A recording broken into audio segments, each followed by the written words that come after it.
কি ব্যাপার স্যার?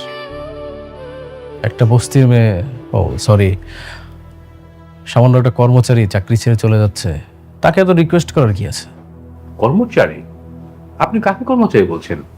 আপনি জানেন উনি কে? হ্যাঁ, চিনব না কেন?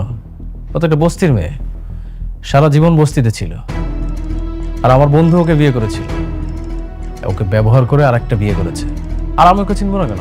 স্টপ রাতুল সাহেব, আর একটা বাজে কথা বললে আপনার সমস্ত প্রজেক্ট আমি বন্ধ করে দেব। Sorry sorry. হ্যালো এভরিওয়ান, আসসালামু আলাইকুম। আজকে আমরা আলোচনা করব গরিব ঘরের রাজপুত্র নাটকের একদম চমকে দেওয়া ঘটনা নিয়ে। ডিএনএ রিপোর্ট বলছে এই সন্তানের বাবা অনেক নয়, কিন্তু মেঘলা বলছে সে সম্পূর্ণ নির্দোষ। তাহলে কে মিথ্যা বলছে, রিপোর্ট নাকি মেঘলা? আর সেই ডাক্তার যে 2 লক্ষ টাকার বিনিময়ে রিপোর্ট পাল্টে দিতে রাজি হয়েছে, সে কি সত্যি রিপোর্ট বদলে দেবে? আজকের এই ভিডিওতে আমরা বিশ্লেষণ করব এপিসোড 19-এর শেষ থেকে শুরু করে এপিসোড 20-এ কি হতে পারে। তাই ভিডিওটি শেষ পর্যন্ত দেখুন, কারণ শেষে আমি এমন একটি থিওরি বলবো যা এখনও কেউ বলেনি। চলুন প্রথমে একটু ফিরে যাই এপিসোড 19-এ। মেঘলার ডিএনএ রিপোর্ট এসেছে। ডাক্তার 3 বার পরীক্ষা করেছে, আর 3 বারই এসেছে একই ফলাফল।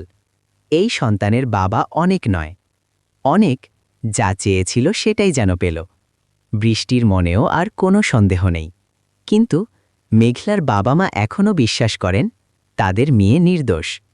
তবুও সমাজের চোখে মেঘলা এখন একজন চরিত্রহীন মেয়ে। আর এখানেই শেষ না, একজন রহস্যময় ব্যক্তি ডাক্তারকে 2 লক্ষ টাকা দিয়ে রিপোর্ট পাল্টানোর প্রস্তাব দিয়েছে। মানে পুরো ঘটনার পেছনে এখনও চলছে একটা বড় ষড়যন্ত্র। কিন্তু প্রশ্ন হচ্ছে, এই ষড়যন্ত্রের মাস্টারমাইন্ড কে? ওই লোকটা কে? সে কি অনেকের পক্ষের কেউ, নাকি বৃষ্টির হয়ে কাজ করছে?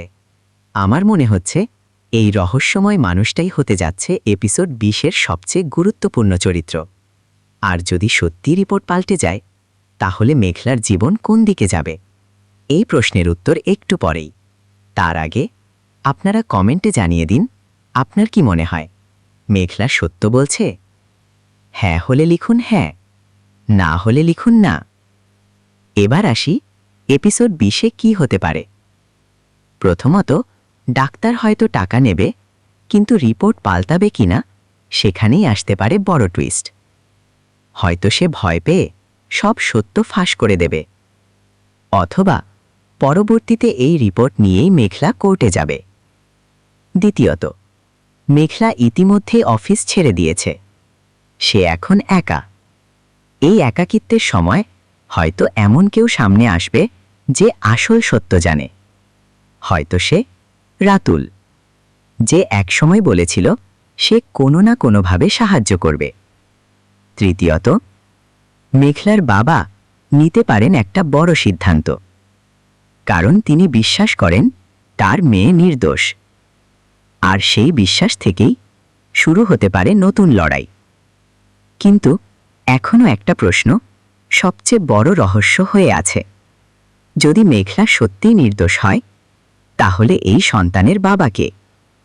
অনেক না, মেঘলা বলছে অন্য কেউ না। তাহলে সত্যটা কোথায়? আমার ব্যক্তিগত থিওরি হলো, এখানে লুকিয়ে আছে একটা বড় পরিচয়।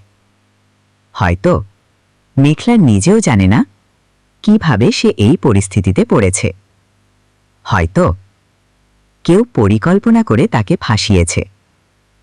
প্রিয় দর্শক, আজকের মতো এই ছিল বড় আপডেট। ভিডিওটি ভালো লাগলে লাইক দিন, কমেন্ট করে আপনার মতামত জানান।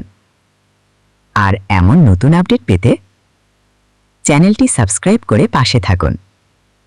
আল্লাহ হাফেজ।